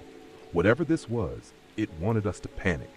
It was pushing us out of our routine, forcing us to make rash decisions. Still, I agreed. We packed quickly, left the larger gear behind, started hiking southeast toward the glacial runoff, where we could potentially follow the water to safety. The fog was denser than ever, a kind of wet blindness. Logan stayed at point, guiding by instinct and compass alone. It was so quiet that I could hear my own heartbeat. About an hour into our descent, Nina called out, "Where's Robin?" We turned. She was gone. Just gone. No scream, no crunch of leaves, nothing. We spread out, calling her name, retracing our steps for 20 minutes. Then Dante found something hanging from a branch about 10 feet off the ground. It was Robin's windbreaker, folded, clean. "Something's playing with us," he said. "This isn't an animal." We regrouped. I tried the radio again. Nothing. Logan looked like he was on the verge of snapping. That night, we camped in a small ravine under a rock shelf. I took the first watch. Every so often, I saw shapes in the mist, not moving like animals, not in any direction that made sense. They would emerge, pause, then fade back without a sound. I began to understand the stories Dante told us. These things didn't behave like predators. They were like curators of some hidden truth. Or worse, protectors of a secret we had no right to find. By morning, Nina was gone. Her boots were still there, so were her samples, but she was simply not. Logan lost it. He tore through the underbrush, shouting. I chased after him. Terrified, he vanished like the others. We found him on the edge of a clearing, frozen in place. Before us stood a wall of woven trees, bent and braided together into a kind of barrier 10 feet high. Embedded into the gaps were items, plastic food wrappers, bits of clothing, shiny rocks, even a ranger badge. It was like a monument, a warning.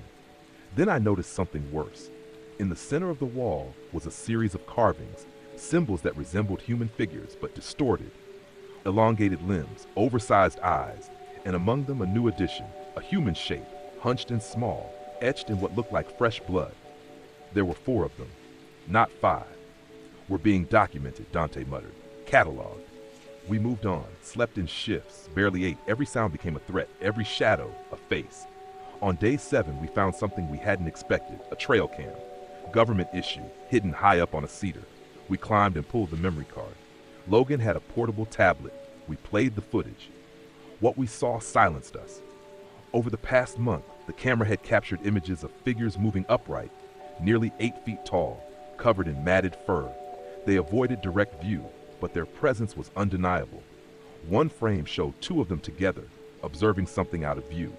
Another showed Robin, alone, looking up in confusion, then turning abruptly as a shadow moved behind her.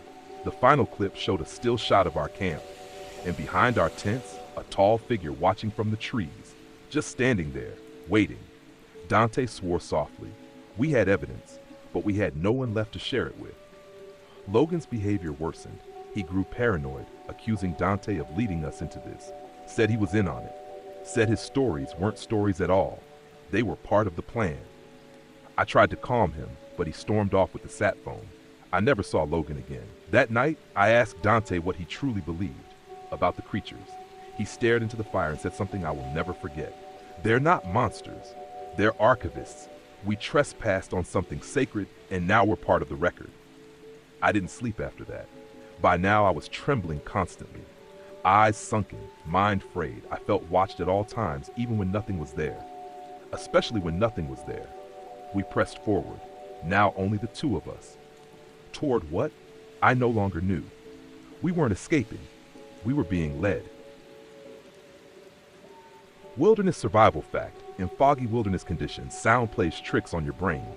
Because sound waves bounce unpredictably in moisture-heavy air, predators or threats may seem further or closer than they truly are.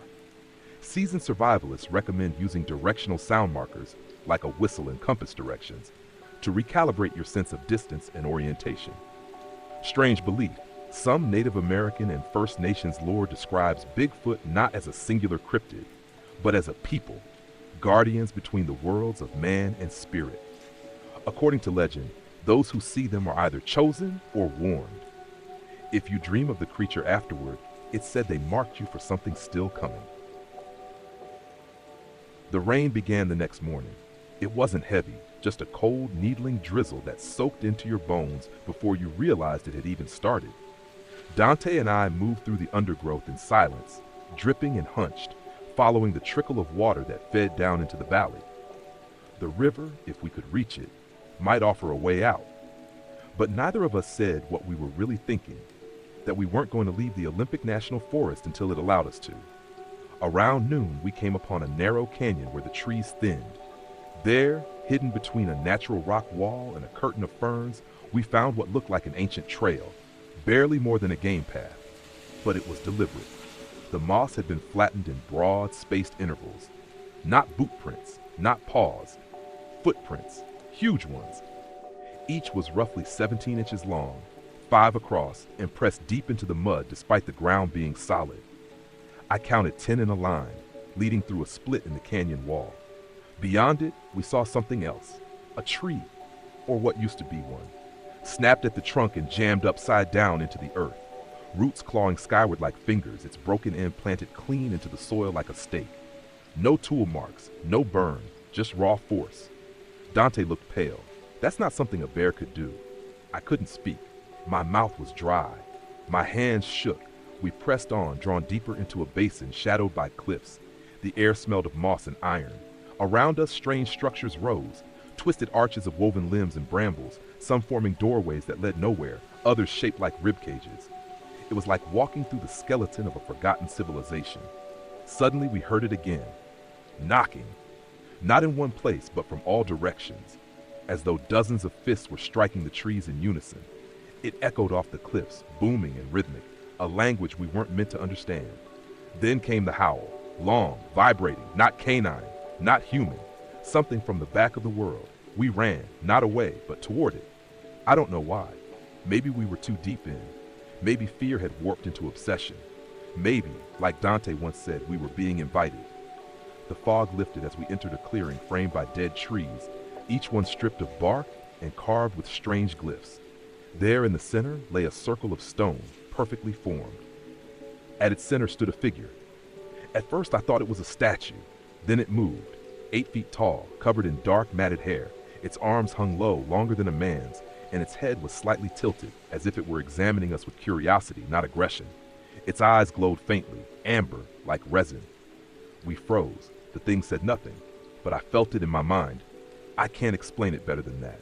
A pressure, a wordless presence, like standing in a cathedral and realizing something is watching you back. Then another emerged, And another, 3 of them, standing just outside the circle. Dante knelt, not out of worship, out of respect. "They're not animals," he whispered. "They're ancient. We shouldn't be here." The first one approached, slowly, deliberately, its massive feet silent on the pine-needled ground. I held my breath. My heart pounded so loud I thought they could hear it. It reached toward Dante and touched his forehead. There was no sound, no flash. But Dante fell. Not collapsed, went limp, like the strings holding him upright were cut all at once. I grabbed him, but his eyes were open, blank, still breathing, but utterly unresponsive. The creature looked at me, then stepped back into the circle. Then all 3 vanished into the tree line, leaving only mist and silence.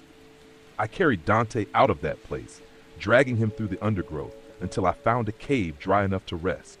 He never spoke, never moved, just breathed and blinked, occasionally humming some tuneless melody, like he was locked inside his own head. That night I heard more of them, moving past the cave, not threatening, just observing. They were everywhere. But I was no longer afraid. I think they knew I wasn't going to run. And I think that's why they let me leave. On the 12th day, I found a trail marked with red paint, old ranger marks, civilization's ghost. I followed them for hours until I heard the sound of a helicopter in the distance. A search party found me near the old watchtower ruins. I tried to explain what happened. They didn't believe me. They said I was dehydrated, suffering from hallucinations, that the expedition was never approved, that no record existed of our team being registered in the area. Dante was airlifted to a neurological clinic. They told me he had catatonic dissociation, no physical trauma, no chemical imbalance, just lost. I gave them the footage from the trail cam. A week later, I was told it had been corrupted. 2 days after that, someone broke into my cabin, took my notes, my samples, even my voice recorder. Everything was gone. But the worst part? I started dreaming of that circle, that clearing, and in every dream, I stand inside it now. Waiting, wilderness survival fact. If you're lost in dense forest, never follow a straight path downhill unless you're absolutely sure it leads to safety. Terrain may trick you into dead ends or steep drops. Experts advise following streams or rivers, which often lead to roads or human settlements, and leaving visible markers to avoid walking in circles. Strange belief. In some remote beliefs from the Pacific Northwest, it is said that certain forests are alive with sentient memory, not spirits, but echoes of intelligent presence. In these places, time bends, reality fragments, and those who enter may return altered or not return at all. The hardest part wasn't getting out of the forest. It was trying to live afterward, knowing what was still in there. I stayed in Forks for 2 weeks after the rescue. The town was small, surrounded by wet trees and old logging roads, and not the kind of place that asked too many questions. At first, I thought it would be temporary, just long enough to file reports, give statements, sort through what had happened. But the reports were rejected. Every official avenue I pursued told me the same thing. There was no record of an expedition matching our description, and the only emergency contact I had listed, Dante's sister, never returned my calls. I was on my own. The only thing I managed to keep was a worn, leather-bound notebook I'd stuffed under my jacket the day we encountered them. It held my field notes, sketches of the footprints, the glyphs we'd seen carved into trees. There were no photos anymore. My camera had been crushed in the escape, but the notebook was real. I could touch it, smell the mildew and pine resin soaked into its pages. I wasn't crazy. That was what I kept telling myself. And yet every night, I saw the circle. Every morning I woke up with moss in my socks and dirt beneath my fingernails. At first I thought it was stress, but then I noticed my senses shifting. My hearing, sharper. My peripheral vision, deeper. And in the woods near town, I could hear them again. The knocks. Always in threes. I tried to ignore it. I tried to go back to normal, buy groceries, call my brother, even consider going home. But normal no longer existed. The forest had followed me. I wasn't the only one it had touched. 2 weeks after the rescue, I went into a local bar, the kind with 6 stools, a jukebox that only played cassette tapes, and a barman named Chuck who looked like he'd been carved from cedar. I didn't say much, just nursed a beer and stared at the window where the trees swayed just a little too rhythmically. Then a woman sat beside me, older, maybe late 60s. Her eyes were steel gray and sharp. She ordered whiskey without ice and nodded to the bartender like they knew each other from a past war. "You saw them," she said. I didn't answer. She didn't need me to. "You've got the look. Saw it in my husband before he disappeared. Saw it in my son when he came back. Wrong." I turned to her, finally speaking. "What do you mean, wrong?" "He came back hearing things, said the trees whispered to him, said there were patterns in the way the branches bent, like they were trying to speak in a language only he understood. One day, he walked into the forest behind our house, left all his clothes folded on the porch, never came back." She took a sip of her whiskey and looked at me. "They call it the watching. Locals know not to go too deep in spring or autumn. That's when they're active." "Bigfoot?" I whispered. She laughed, a bitter, humorless sound. "That's what tourists call it. Bigfoot. Like it's a joke. Like it's just one thing, one creature you can track and hunt. But it's not one. It's many. And it's not a creature. It's older than that." I asked her if she'd seen them herself. She stared into her drink. "No, but I've heard them. When the air gets still, when the owls stop calling, you'll hear the wood knock. And if you hear it close, you don't run. You lie flat, face down, eyes shut, like you're dead." Why? Because that's what they respect. Stillness. Fear excites them. Curiosity draws them closer, but stillness confuses them, makes them leave you be. The next day I left Forks. I didn't go far, just up the coast to a weather station I'd heard about from an old ranger log. They said it was abandoned, left behind when budget cuts hit the park services hard. But what caught my eye was a note in the margin. "Entire site found rearranged upon return. No sign of forced entry. Wildlife prints unidentifiable." I hiked there on foot alone. The station was intact, covered in moss and rust, windows broken by wind or animals. Inside, everything had been moved, not stolen. Moved. The desks were arranged in a spiral. The radio gear had been gutted and placed neatly in a line. And on the wall above what had been the bunk room, a glyph had been painted in red clay, a circle with 3 lines through it. I drew it in my notebook and returned to town that night. Back at the motel, I flipped through Dante's old entries, hoping to find a connection. He had once written about the 3 shadows, tall forms moving between trees in sync, like dancers or soldiers. He believed they were guardians of something, or perhaps fragments of something older, broken into pieces but still moving as one. He had written, "They don't kill without reason, but they judge." I read that sentence over and over again. What had they judged him for? Had he crossed a line I hadn't?